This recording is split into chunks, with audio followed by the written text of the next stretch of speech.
Today we're going to take a look at the best champions you can play in every single role in patch 12.19. Quite a few weird and wonderful buffs and changes this week, so there are some new faces popping up here and there. Some of the champions featured you'll be more than familiar with, and some may surprise you.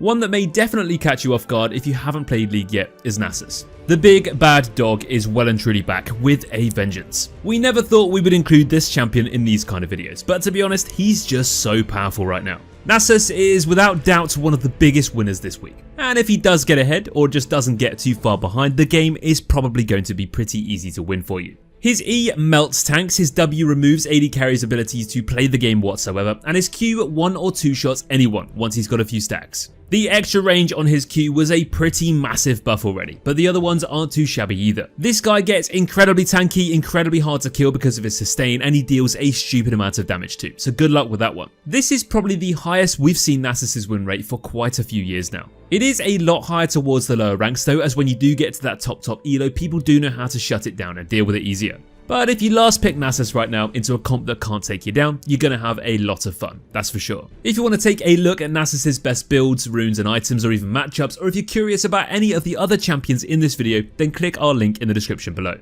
There on our website we have pretty much everything you need to get started when learning these champions, and we also have individual video guides for every single champion too. So check it out and don't miss out. Another top laner is Maokai, and Maokai mains are just loving their life at the moment. You can play him in like 3 different roles and put in a good shift in any of them. The top lane seems to be where he's having the most success right now though, and ever since those buffs and changes, he's just been so much better.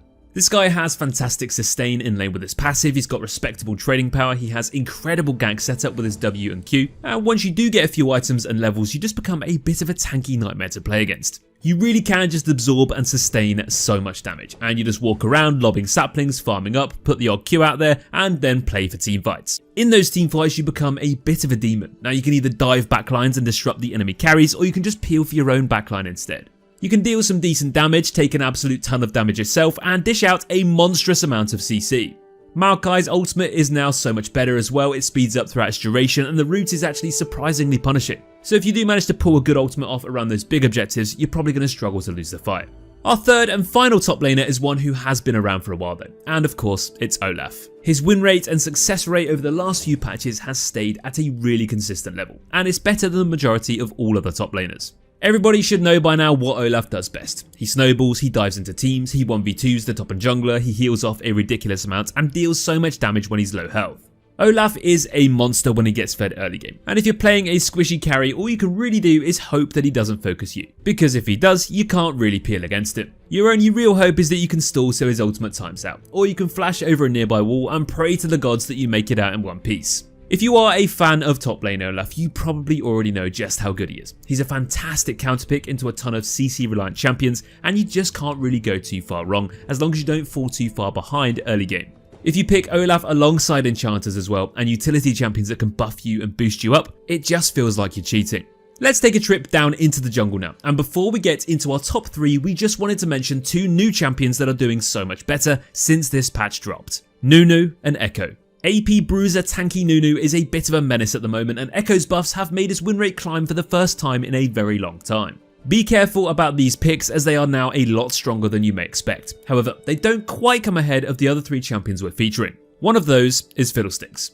Now it's been a lot of patches that Fiddlesticks has been dominating in, and it doesn't seem to be slowing down anytime soon. Fiddlesticks packs an insane amount of AoE damage, crowd control and just threat in general with that ultimate. Playing against Fiddlesticks is a completely unique experience. You simply cannot walk into any part of your jungle if it's not warded. You can't go near any walls with your team because if he does jump over the wall with his ultimate, you're all going to die. Fiddlesticks has insane objective control because of this, because the threat of his ultimate is just so high that you can't actually do anything unless you genuinely know exactly where he is. This champion also has a very efficient jungle clear, so you can get really ahead on farm, you can get to level 6 very quickly, and then as soon as you do get that ultimate, you can start dominating the map. Fiddle's fear and his silences are so hard to play against. I mean, sometimes you just have to buy a QSS just for this alone. Because if you are playing a priority carry like an AD or a mid laner and Fiddlesticks uses ultimate, he can kill you inside that fear's duration, easily. Now, if this guy doesn't get nerfed at some point soon, this isn't going to change. He is going to be one of the best junglers to play. But despite this, he's still not the most popular champion in the game. And this also means that he's not actually got the highest ban rate either. So if you are looking for a new pick to play in the jungle and you haven't really learned or tried Fiddlesticks yet, you need to give him a go. Bel'Veth has been slowly becoming a really high priority in the jungle recently, and over the last few patches he's just getting better and better. She has a pretty impressive ban rate which reflects this, and I'm sure you all know just what this champion is capable of. She's really slippery with those dashes she's got on her Q, and obviously she's got 4 charges, so good luck landing a skill shot on her. She absolutely melts through objectives as well, and she scales into the game immensely, like literally permanently scaling attack speed. So the later the game goes on, the less chance you've got of actually beating her. By far the strongest thing about Bel'Veth though is her E. The damage reduction she gets on this ability plus the lifesteal makes her survive even against all of the odds. And this is what causes her to bait so many people in and actually come out on top anyway. Now if Bel'Veth does get fed, she gets a bit tanky, but she deals a stupid amount of damage, and this is why she's probably got such a high win rate. She's so hard to kill and so hard to beat once she starts snowballing. A champion with such good scaling is not supposed to win the early game, but this is happening in a lot of games. The main thing you're going to need to pick against Bel'Veth is a lot of reliable crowd control. You can take her down if she can't press her E, but if she does have that window to use it to get that reset with her Void Coral passive, get her true form, she's going to tear through your whole team, so good luck. Our third and final best champion to play this patch in the jungle is Udyr. This guy has quite a few different build options, but he absolutely slaps when he gets fed. You can go for that tanky AP Bruiser build with Sunfire Aegis and of course Demonic Embrace, which you absolutely tear through entire teams with your R. Or you can play around your Q and go for the AD path instead. You can even go for a Prowler's Claw one-shot build if you're feeling confident, which absolutely slaps if you get fed. Now Udyr is one of those champs that no one really likes playing against. He's infuriating to jungle against because he takes 2 jungles by himself, before you've even taken your first few camps. He clears at a rapid rate, he runs around the map with his crazy map mobility, he's unkillable, he's unstunnable because of that crowd control immunity, and to top it all off, he just deals so much damage too. I'd definitely say the AP Bruiser is the more popular, the more consistent build to go for at the moment, but don't be afraid to mix it up if you like funking it up a bit. Udyr still has a very impressive ban rate, he's still being played in the top lane a little bit too, but jungle is definitely where he belongs. Make sure you know how to play against this guy before queuing up at the moment, because he is very popular right now. And I'd definitely advise consider playing someone who shares the same strengths as him. Someone like Bel'Veth can absolutely tear through his health, or someone like Trundle to take away all his stats with the ultimate. Just be a little bit careful of blind picking your jungler when Udyr is open, because you might regret it. So that's going to wrap up our jungle picks, and let's move into the mid lane now.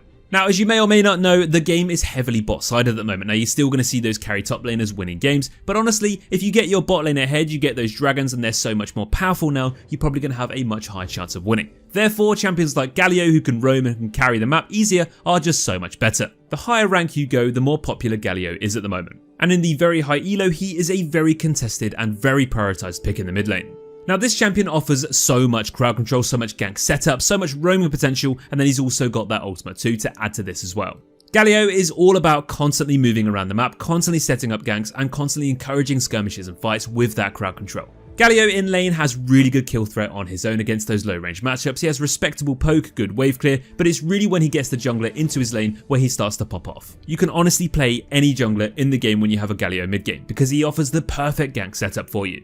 Then you can just run around the map with your jungle and mid duo and carry the entire game, secure every objective, and win the game before 20 minutes. Galio's ultimate is definitely his biggest identity though. I mean, if your top laner's getting dove, you just teleport to him, save the day, and turn the fight around. If your team's contesting a dragon but you just reset, you press your ultimate, you're there in a flash, and you turn that fight around too. And you can also dive with it too. If your bot lane's super far ahead, the enemy bot lane are recalling under their tower, you press your ultimate, you get a free tower dive, and you win the game that way. Hopefully you guys can get my point and understand just how good this guy is. The only thing you really need to be careful of is those long range champions who can just poke you down in the lane phase. If you know what you're doing with matchups and counter picks, Galio is definitely one you should add to your mid lane arsenal. On the flip side to Galio, we've got someone who's been popular for quite a while since she got buffed, and that's Vex.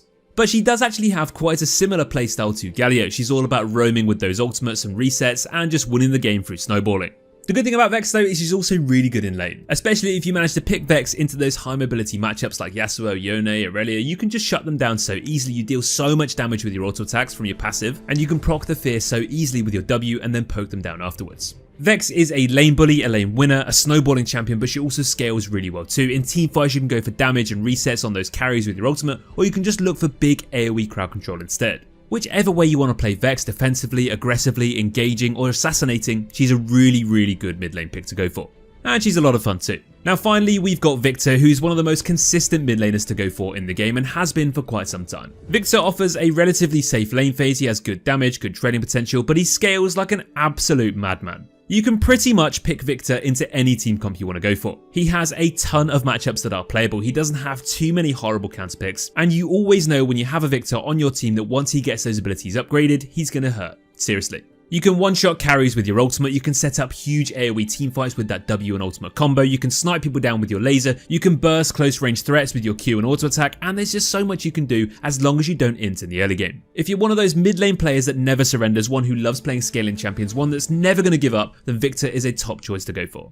Moving down to those AD carries then, and one of those is going to be Samira. Samira is usually a pretty situational AD carry, but right now she's winning a lot more games than you might expect. She's such a fantastic counter to so many dominant bot laners and champions in the rest of the map too that rely on skill shots. And if you play her correctly, you time those flashes, you pop the cleanse at the right time, and dive into teams with your ultimate, you can ace them by yourself. Samira has a lot of close range burst, she has relatively good poke with her Q, but it's really her W that sets her above the rest. This ability is what you really want to play around. You need to wait for that level 3 and then all of a sudden you can all in so much easier. You can take away the hook, you can take away the big double up from Misfortune. There's so many things you can avoid with this ability, and this allows you to win the majority of fights in that bot lane. Samira is an AD carry that's just so much better in the right matchup though. Now you can play for those really aggressive matchups like a Nautilus or a Rel because of your passive, and what this does is it dashes you towards them and extends the CC duration, so you can understand why it's so good. Or you can even pick her with a utility support like Renata Glask, which is my personal favourite duo pairing in the game. Renata's W is just insane with Samira. It allows you to dive into teams, pop your ultimate, pop your E resets, and have very little chance of actually dying because of that W revive. Now there are still going to be certain matchups that Samira really does struggle against, the long range ones, the ones with lots of CC, or even some dominant mage bot laners too. But if you pick it in the right games, which is a lot of them at the moment, you're probably going to win. Now our next bot laner is not an AD carry, but you'll understand why she's on this list. It's gotta be Seraphine. Now when you pick Seraphine in the bot lane, you're allowed to build her like a massive damage threat, and this is when you really understand just how good this champion can be. She's not bad as a support with utility items, but the damage she can deal is absolutely insane when you go for it and you build for it. Seraphine has an amazing amount of scaling utility. She's got heal, she's got shield, she's got fantastic wave clear, solid poke, and she's got her ultimate too, which is probably the most iconic part of her kit. That 5-man ultimate is so satisfying to pull off. Seraphine is just one of those champions that you constantly underestimate. You always know she's there, but you're never really too worried about her. She's not an aggressive dive threat or anything like that, but all of a sudden you realise that your health is melting and you can't even get close to her because of her range and her damage in general. Seraphine works with any team comp you want to go for. Like literally, it's all about the utility and damage, and what's not to like? Everybody would be happy to have that on their team. You can honestly play any support with Seraphine too. You can play hard engage, you can play dive, you can play enchanter, you can play peel, whatever you want, it's going to work with Seraphine. Either you double up on utility and healing, or you just go for damage instead. Whichever way you want to go for though, she really is super good right now.